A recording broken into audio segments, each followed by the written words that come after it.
American U.S. Army sniper Sergeant Matthew Shane is investigating a pipeline construction site in Iraq alongside his spotter, Sergeant Alan Isaac, during the Iraq War.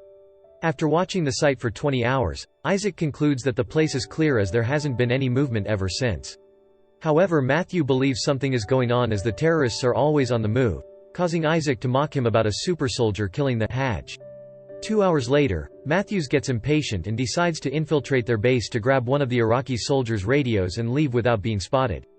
However, Isaac states that it's a bad idea and advises him not to. Isaac watches Matthew as he heads over to the enemy base and they joke a little. At the base, Matthews finds out that they are all dead from a single shot to the head and quickly deduces that something is wrong. Matthew asks his partner if he has eyes on the wall, but Isaac's scope is covered with fog, therefore he couldn't watch for him.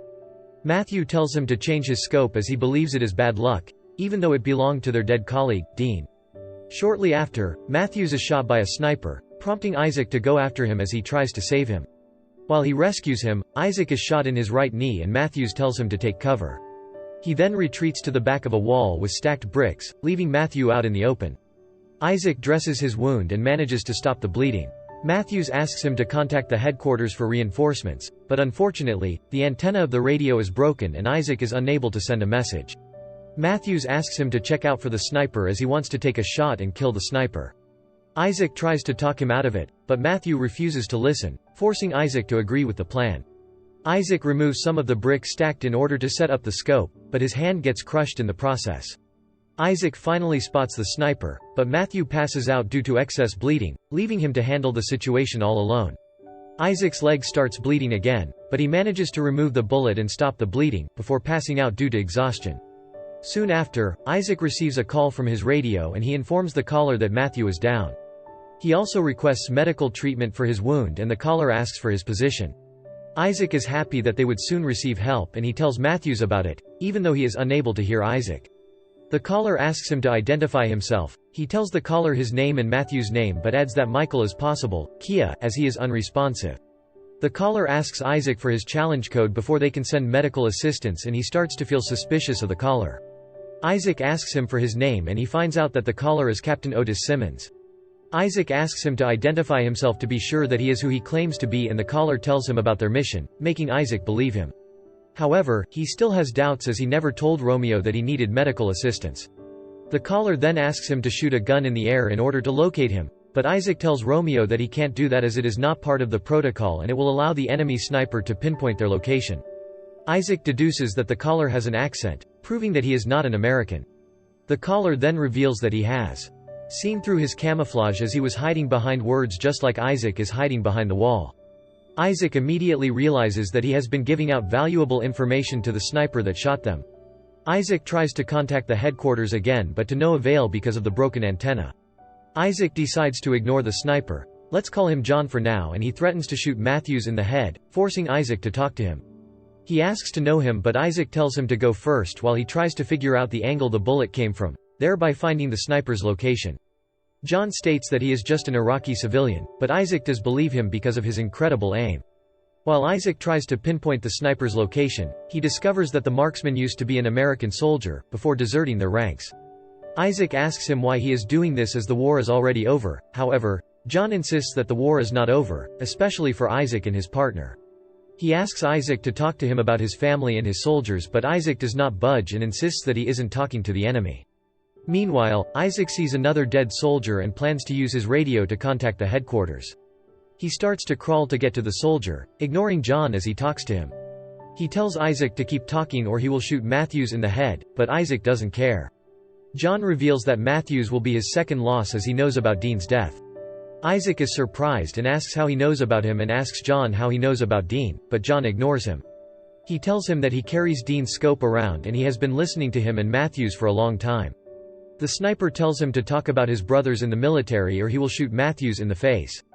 Isaac starts to make up stories about his time in the military, while he tries to get the dead soldier's radio using his ingenuity. John asks him about Dean, stating that he wants to know more about Isaac, and threatens to kill Matthews once again.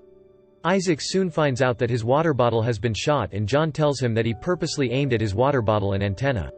He also states that he purposefully shot Isaac's popliteal vein. Therefore no amount of bandage can stop the bleeding and Isaac will bleed out before nightfall. However, Isaac believes it was just an accident and John was trying to kill him. He insists that no sniper is that accurate and asks John what his endgame is. Isaac fails to get the radio from the dead soldier and he returns to his previous location in anger. All of a sudden, John goes radio silent and Isaac thinks he is trying to go around my wall to kill him. John mocks Isaac, stating that his country destroyed the very wall that is protecting him. He reveals that the building used to be a school, but Isaac informs him that he does not care about the wall. Isaac tries to figure out what type of weapon the sniper is using, but John figures this out and decides to mess with him.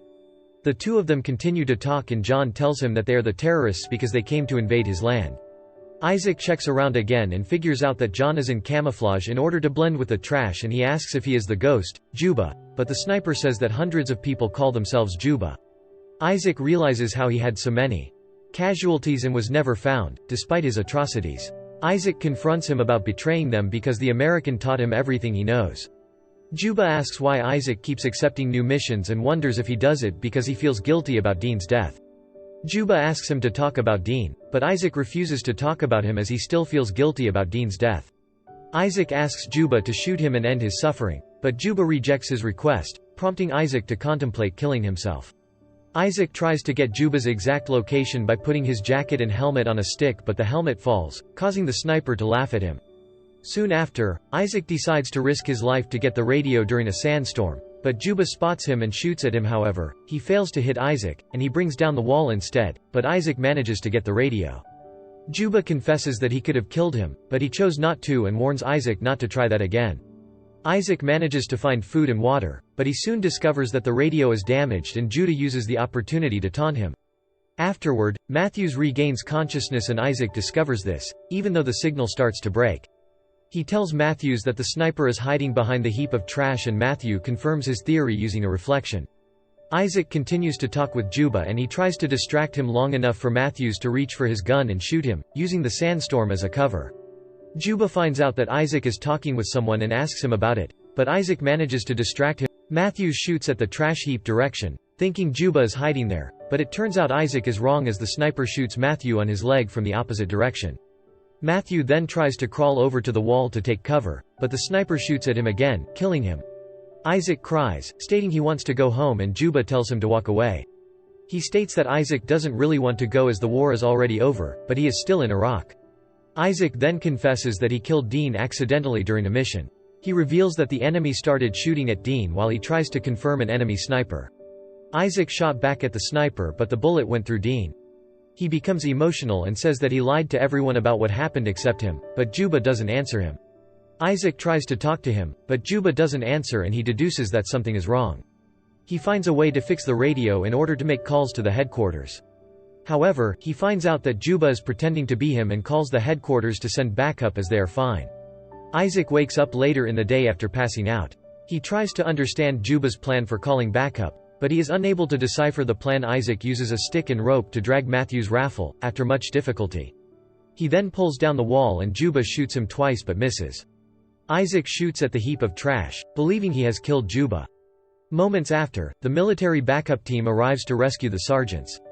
They try to transport Isaac to the hospital, but Juba starts shooting at the helicopter, trying to bring it down.